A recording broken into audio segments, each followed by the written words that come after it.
thank you so much to all the speakers. You've given us all a lot to think about, and I'm eager to get back to the discussion and hear more about your thoughts and have the speakers be able to answer more questions. But I will offer a few concluding remarks. One of the things a place that I'd like to start is what came up in one of the talks, the sign outside the Afghan National Museum. Sorry, keep you talking. Remind me. Okay. A nation stays alive when its culture stays alive.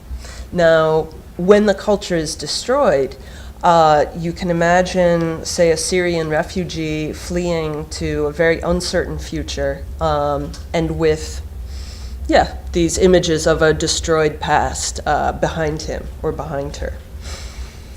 Then there's also the question of whether that heritage belongs to the Iraqi or to the Syrian, or whether, of course, we treat it as sort of a Western heritage, general monument, part of our own past as well, or the human heritage from the UNESCO standpoint.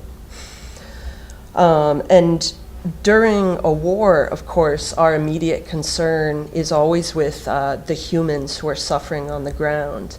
And yet there is a human cost to the loss of cultural heritage, to the loss of archaeological monuments. One of the most interesting things about the examples that we've seen here today, I think we've gone well beyond the original charge, which was to bring a discussion of iconoclasm beyond just the immediate Islamist Salafi context of the ISIS destructions. But one of the things that is most interesting to me listening to these talks, when you have an iconoclastic act or a set of iconoclastic acts, in terms of people destroying symbols or remaking symbols, the question of who the audience is absolutely paramount. And you have both the audience who is in favor of these destructions and the audience who stands for the side of those things being destroyed. And iconoclastic acts galvanize people on both sides of that particular, both sides of the act. The people who want to see things being destroyed, and then of course we see the media feedback with ISIS and the repetition of these images over and over again.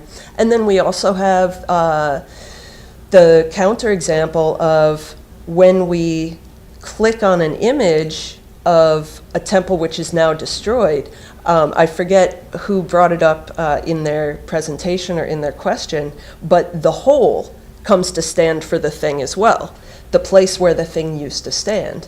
And so when we click on a picture of the Temple of Bel as it existed before, we are reaffirming its place in history. We are reaffirming what it actually stands for and what it means. Can it ever truly be gone?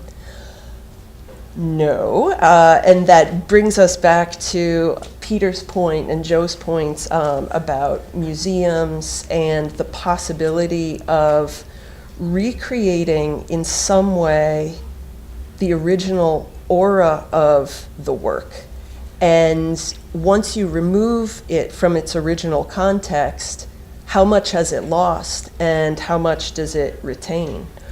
One of the things that struck me about your talk, James, is you mentioned that after 100 or 150 years, things that had once been a target of iconoclasm had been reincorporated into a museum framework. And you said, thank God, because they're neutralized in a sense. And yet this is precisely, that neutralization takes away precisely what was meaningful about them in the first place. And now I'm returning, of course, to the Iraqi and Syrian examples.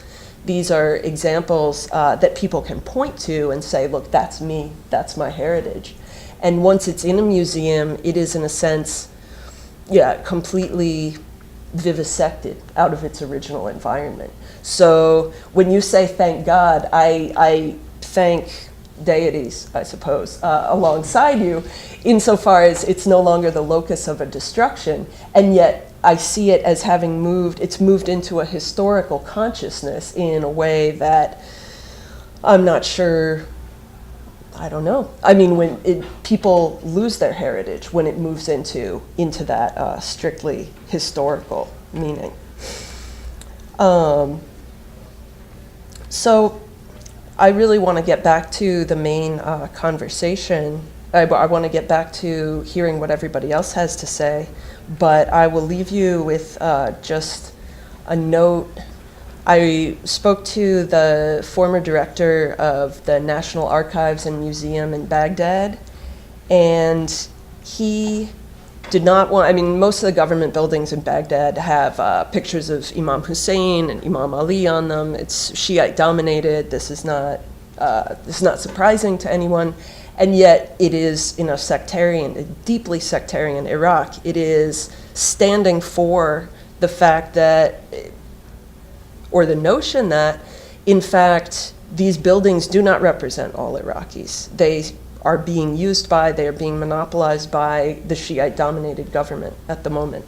And Saad Eskender, who I spoke with, who was directing the archives, was very clear on the fact of the only thing that he will hang up in the building itself is Assyrian or Babylonian or Hittite monuments, because that's something that all Iraqis can look to and say, this belongs to us. This is what brings us together, not what tears us apart.